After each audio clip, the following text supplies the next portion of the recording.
বিশিষ্ট সমাজ সেবক মনীন্দ্র চন্দ্রদেব মহোদয়, ওনার সঙ্গে আমার দীর্ঘদিনের পরিচয়। রাজনীতিতে আসার পর ওনাকেই চিনতাম এখানে আসারাম বাড়িতে, ওনার সাথে আলোচনা হতো। আমাদের মধ্যে আছেন গোপাল বাবু, কিছুদিন আগেই বিয়ের অনুষ্ঠান গেল, ওনার বাড়িতে আসতে পারি নাই। আছেন আমাদের আজকের যিনি সভার সভাপতি শ্রী নরেন্দ্র চন্দ্র দেববর্মা মহোদয়, উনি খুব কর্মঠ কর্মযোগী একজন সভাপতি, উনি কাজ করেন ভালো। আমাদের মহিলা নেত্রীগণ এবং যারা মহিলারা বিশেষভাবে আজকে এখানে এসছেন, আপনাদের ধন্যবাদ জানাই। আপনারা সবাই বাংলা বুঝেন? হাত তুলেন তো, কতজন বাংলা বুঝেন? হাত তুলেন। আমি তো আইলাম আপনাদের জন্য, আপনারা হাত তুলেন। ওকে, বাহ, ধন্যবাদ। মুন্ডা ভাষা অনন্তবাবু কইতে চেষ্টা করছেন, কতজন মুন্ডা বুঝেন? আপনারা হাত তুলেন। ও, তাহলে অনন্তবাবুর আইডিয়া ঠিকই আছে, খুব ভালো। আর কক বরক বুঝে খুব, কতজন আছে কক বরক? দেখতে সারি কক বরক সাপ সাপ বুঝে, কক বরকও আছে, তো খুব ভালো। আমি মহিলাদের বনবাজারে যখন একটা প্রোগ্রাম করলাম, আমি আপনাদের কথা দিছিলাম যে 15ই ডিসেম্বরের মধ্যেই আমি একটা শাড়ি বিতরণীর প্রোগ্রাম করব। আজকে এই প্রোগ্রামটা বিশেষভাবে মহিলাদের, এবং আজকে 16 তারিখ, মানে একদিন বাদ।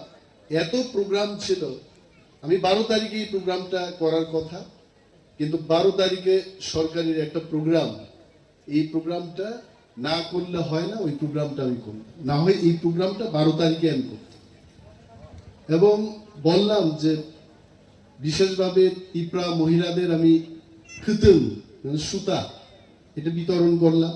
সোমবার বাজারে আপনারাও গেছেন, নরেন্দ্র বাবুরা ছিলেন তখন। আমার মাথায় আইলো যে যারা রিগনাই পরে না, শাড়ি পরে, এদের তো কিছু দেওয়ার আমাদের উচিত। এই কারণে আমি বললাম করঙ্গি ছড়া, আসারাম বাড়ি এবং বনবাজারের অন্তত 500 জন মহিলাদের আমরা যেন শাড়ি বিতরণ করতে পারি। তো আপনারা আইছেন, আমার খুব ভালো লাগলো। আপনারা বলেন তো কতজন করঙ্গি ছড়া থেকে আইছেন, একটু হাত তুলেন আপনারা। ধন্যবাদ। বনবাজার থেকে কারা আইছেন একটু হাত তুলেন। বাস। আর আসারাম বাড়ির থেকে কারা আইছে হাত তুলেন।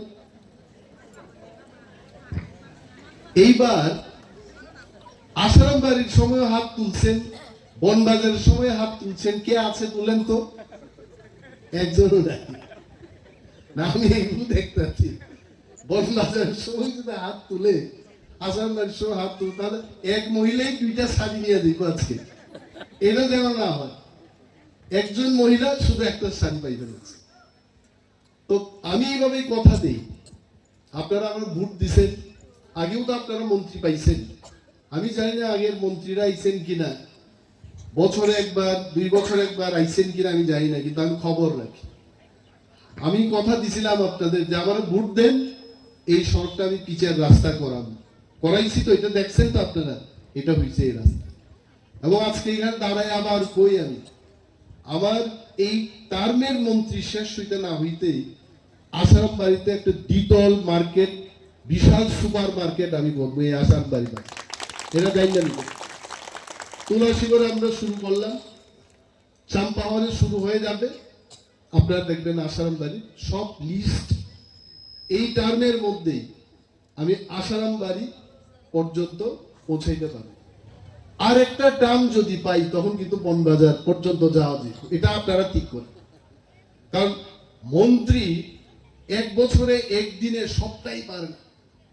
সরকার সবখানে এরকম দিতে হবে। আমাদের সরকার, আমরা চেষ্টা করি যে ত্রিপুরার সব জায়গায় মার্কেট সেট হোক, ভালো মার্কেট হোক। আপনি দেখছেন না এই মার্কেট নতুন ডিজাইনের, আমি ইঞ্জিনিয়ারদের দায়িত্ব বসে কইলাম, আসারাম বাড়ি যে বাজারটার নামে আমাদের কেন্দ্রের নাম, বিধানসভা কেন্দ্রের নাম, এই আসারাম বাড়িতে আমি একটু সুপার মার্কেট তৈরি করবই। এটা আমার এটা আমার মনের কথা। কেউ দাবি করতে দিত না। আপনারা বাইক ঘুমায় থাকেন, আপনাদের দাবির দরকার নেই, এটা আমার দায়িত্ব। সবকিছু আপনারা আসবেন আমার কাছে। যেমন মনীন্দ্র বাবু আমার কাছে একদিন গেলেন একটা বিশেষ ব্যাপার নিয়ে, সঙ্গে সঙ্গেই কিন্তু কর্তৃপক্ষের কাছে চিঠি লেখালেখি, দপ্তরের বিভিন্ন অফিসারদের সঙ্গে আলোচনা, এগুলো আমি করি।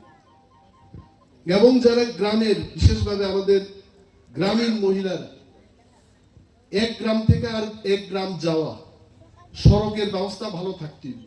যদি না থাকে, আমাদের এখানে লোকাল লিডাররা আছেন, কমলরে আপনারা চিনেন, কমলের টাইটেলটা কি? কমল তেলেঙ্গা। এখানে তেলেঙ্গা কতজন আছেন একটু হাত তুলেন তো, হাত তুলেন। তেলেঙ্গা আপনারা জানেন আমিও তেলেঙ্গা, আপনারা জানেন না আমিও তেলেঙ্গা, আমিও আছি আপনাদের সঙ্গে।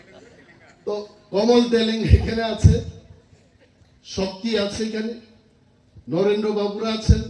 আপনারা আমার দেখাইবেন, দেখেন ব্যক্তি দাবি নিয়েই আয়েন না, শুধু আমার গায়ে ব্যথা, পেটে ব্যথা, এই সমস্যা তো থাকবেই মানুষের, কিন্তু আমার এলাকার উন্নয়নের জন্য আপনারা আইবেন। কি এলাকার উন্নয়ন? সড়ক ঠিক থাকতে হইব, পানীয় জলের ব্যবস্থা থাকতে হইব, ক্ষেতের মধ্যে জল থাকতে হইব। এখানে একটা বিশেষ দাবি উঠছে, কিন্তু আমি এটা মাননীয় মুখ্যমন্ত্রীর সাথে আলোচনা করলাম, বিশেষ একটা আউটপোস্ট দেওয়ার জন্য। কারণ এটা বর্ডার এলাকা, বাংলাদেশ থেকে অহরহ লোক আইতে চেষ্টা করতেছে। নাগরিকদের এটা কাজ, এটা সিকিউরিটি ফোর্সের কাজ, পুলিশের কাজ। আমি মুখ্যমন্ত্রীর কাছে বললাম যে আশারাম বাড়ি কিন্তু আমরা যদি এটাকে রক্ষা করতে না পারি, আপনারা বলেন আজকে যতজন এখানে আইছেন, এর চাইতে 10 গুণ লোক যদি এখানে আইয়া বাড়িঘর তৈরি করতে শুরু করে, আজকে বাঁধাকপির যে মূল্য এটা 10 গুণ বৃদ্ধি পাইবে। এটা মনে রাখ, ওইটা আরেকটা দেশ, এটা আরেকটা দেশ। মনীন্দ্র বাবুরও তো আমি জিজ্ঞেস, আপনার বাবা কোনখান থেকে আইছেন? এই কাটা তারের বেড়ার পাড়ের ইভেন থেকে আইছেন, তাই তো পরিষ্কার ভাবেই দিচ্ছে, ভয় পাওয়ার কি আছে? এক সময় এখানে আইছে মানুষ, রাজা মহারাজারাই আনছে এখানে ত্রিপুরা, আপনারা আসুন এখানে।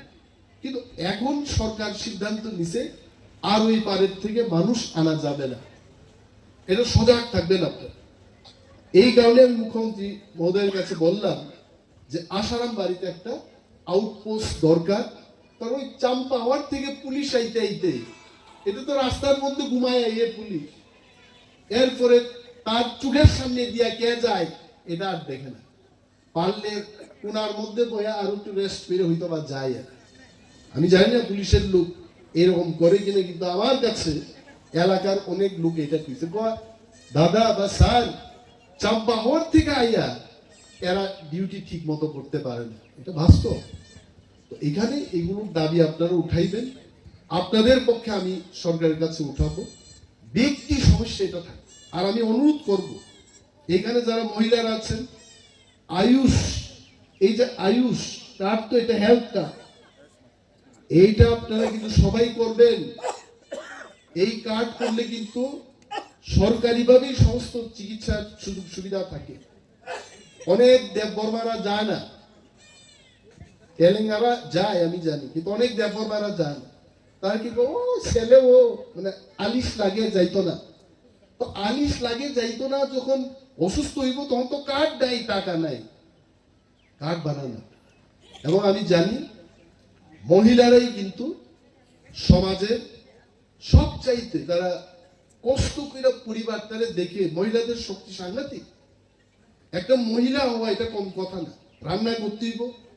আমি গতকাল একটা ইউটিউব দেখলাম, মহিলাদের কি দায়িত্ব। একজন সরকারি মহিলা অফিসার বাড়ি গিয়ে কিন্তু ওনার বিছানা ঠিক করে দিতে হয় ছেলে মেয়েদের, স্বামীরা করে না এটা। বাচ্চারা প্যান্ট শার্ট ধুয়ে দিতে হইব মহিলাদের, ঘর সংসার ধুয়ে রাখতে হইব মহিলাদের। এবং এমন সংখ্যায় আজকে মহিলারা এখানে আইছেন, এটা থেকে বোঝা যায় এই মহিলারা সরকারের সাথে আছেন এবং সরকারের কাজ করবে, আপনারা নিজেদের সহযোগিতা করবে। এটা ভালো, সরকার আরো ভালো কাজ করতে হবে। এখানে বেকাররা আছে, আমি বেকারদের বলি, MA পাস BA পাস ছেলেদের কমল ফাইলে একটা নোট করে এটা রাখো। কয়েকদিন আগেকার কথা পরিণভাবে আমি একটু বলি, ফিশারির একটা ভালো পোস্ট বাইছে, ক্যান্ডিডেট নাই, খুঁজা সারা 5 দিন খুঁজলাম আমি, নাই নাই নাই, একটা ছেলে খুঁজা পাওয়া গেল। মন্ত্রী খুঁজা এই লোকটারে খুঁজা চাকরি দিতে, চিন্তা করে। তো নিজেরা একটু অ্যালার্ট থাকেন আপনারা, BCom pass BA pass MA pass আপনারা ফাইল করেন। লোকাল লিডারদের আমি বলছি, যেই সুযোগ আইব ফোন আইব বাস, এইগুলো হচ্ছে সমাজ সেবা। আমি খালি টিপ্রামথা লং লিভ কইলাম, এইটা দিয়ে টিপ্রামথা লং লিভ হইতো না। মানুষের কাজ কইরা, মানুষের মনের মধ্যে জায়গা কইরা টিপ্রামথা লং লিভ করতে। লং লিভ কথা তো বুঝেনি আপনারা। লং লিভ হইতে দীর্ঘায়ু হোক, মানে আরো বেশি বয়সে থাকুক, বাচ্চা থাকুক। তো আরো বেশি বয়সে বাচ্চা থাকতে গেলে কাজ করতেই হতো।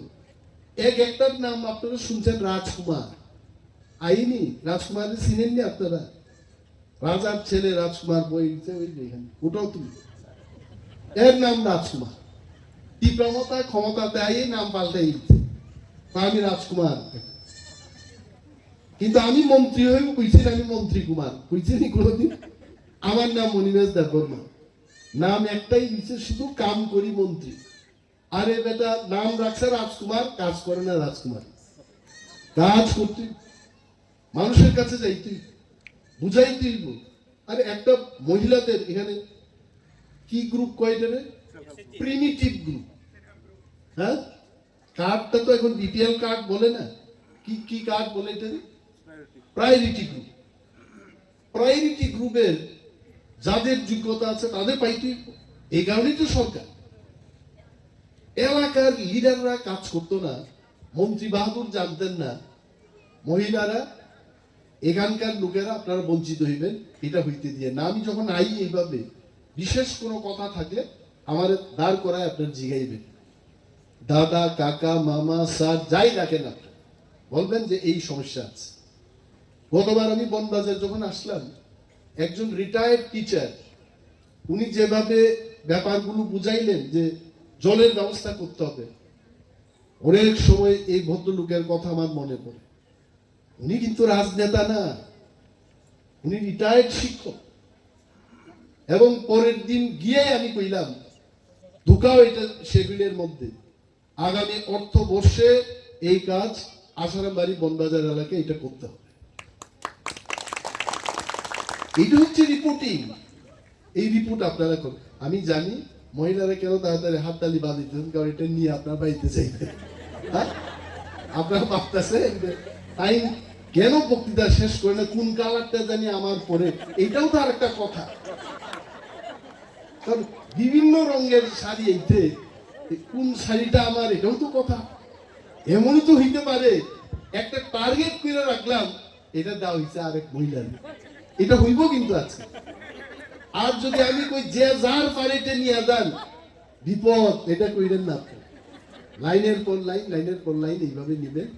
আপনাদের জন্যই আসলাম, একটু দেরি হইলো, আর একটা প্রোগ্রাম ছিল এখানে, আমার খুব ভালো লাগে। এবং এটা আমার কথা, কি কি কইলাম আপনারা মনে রাখবেন। কাজ আমাদের করতে, অনেক কাজ করার বাকি। আপনাদের সমর্থন আমার দরকার, একসাথে থাকবেন, সমর্থনে থাকবেন, কাজ করবেন। আর বিশেষ কিছু বলছি না, এই কয়েকটা কথা বলেই আমি আমার বক্তব্য শেষ করছি। জয় হিন্দ।